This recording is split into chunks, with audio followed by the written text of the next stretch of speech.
বিভিন্ন রাজ্যে পশ্চিমবঙ্গ সহ বিভিন্ন রাজ্যে মুসলমানদের হত্যাযজ্ঞ, মুসলমানদের বাড়িঘর জ্বালিয়ে পুড়িয়ে ফেলা, মুসলমানদের মসজিদ সমূহকে বিভিন্ন ভিন্ন ধর্মের মন্দিরে রূপান্তরিত করার যে ভয়াবহ ষড়যন্ত্র শুরু হয়েছে, ভারত সরকার যদি এই ষড়যন্ত্র বন্ধের জন্য কঠোর পদক্ষেপ গ্রহণ না করে, তাহলে বাংলাদেশের মুসলমান, এদেশের সমস্ত মানুষ মুসলমানদেরকে নিয়ে, সরকারকে নিয়ে এই ভারতের উগ্রপন্থীদের বিরুদ্ধে কঠোর ব্যবস্থা গ্রহণ করতে বাধ্য হবে।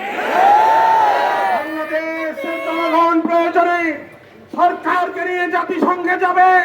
গোটা পৃথিবীর পাকিস্তান সহ সমস্ত মুসলিম রাষ্ট্রগুলোকে ঐক্যবদ্ধ করবার মাধ্যমে ভারতে কিভাবে মুসলমানদের জুলুম বন্ধ হয় সে ব্যবস্থা গ্রহণ করবে। কথা দেখতে পাই, আজ ভারত শুধু মুসলমানদের জন্য মুসলমানদের জুলুম নির্যাতনের অভয়ারণ্য পরিণত হয়নি, বরং ভারত সমস্ত ধর্মের মানুষের উপর নির্যাতন হচ্ছে। ভারতে আজকে একটি বিশেষ ধর্ম ব্যতীত, ধর্মাবলম্বী ব্যতীত সমস্ত ধর্মের মানুষ, খ্রিস্টান ভক্ত সহ সমস্ত ধর্মের মানুষের উপর জুলুম নির্যাতন হচ্ছে।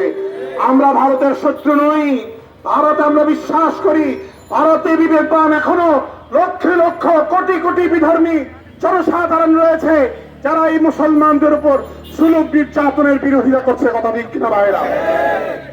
আমরা ভারতের উগ্রপন্থী, ইসলাম বিরোধী, জুলুমকারী, অন্যায়কারী, অত্যাচারকারী, কট্টরপন্থী হিন্দুত্ববাদের বিরুদ্ধে। কথা ঠিক কিনা? আমাদের শক্ত অবস্থান বজায় রাখবো। এখন তো বৃষ্টি শুরু হয়ে যাবে, আর লম্বা বক্তব্য দীর্ঘায়িত না করে আমরা ইনশাআল্লাহ মিছিল শুরু করলে ভালো হয়।